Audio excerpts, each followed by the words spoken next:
جی بہن، السلام علیکم۔ ہاں جی بہن، کیا ہے کہ سردی کی حالت میں پہلے تو کیا کرنا ہے، آپ نے بالکل آرام سے بیٹھ جانا ہے سردی کی حالت میں، یعنی کہ پچھلا حصہ جو ہے کمر کا یہ آپ نے اوپر نہیں کرنا، جس طرح مرد جو ہے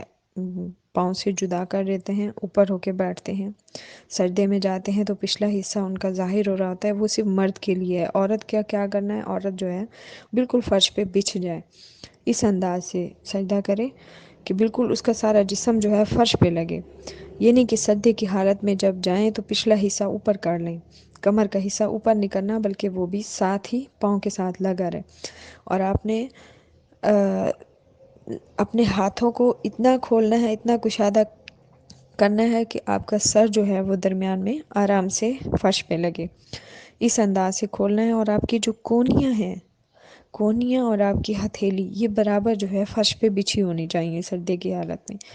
کیونکہ بعض اوقات کیا ہوتا ہے کہ دیکھتے ہیں عورتیں جو بہنیں جو ہیں مرد کی طرح نماز پڑھتی ہیں، وہ کونیاں بھی اوپر کر لیتے ہیں اور سردی میں جب جاتے ہیں جسم کا جو کمر کا حصہ ہے اس کو بھی اوپر کر لیتے ہیں،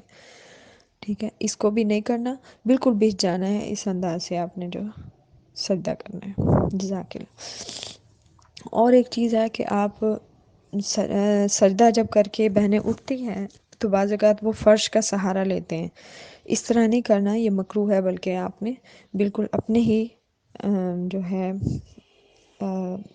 رانوں پہ ہاتھ رکھ کے، یہ جس طرح ہم رکوع کرتے ہیں اس طرح ہتھیلی رکھتے ہوئے آپ نے کھڑے ہونا ہے۔ جزاک اللہ۔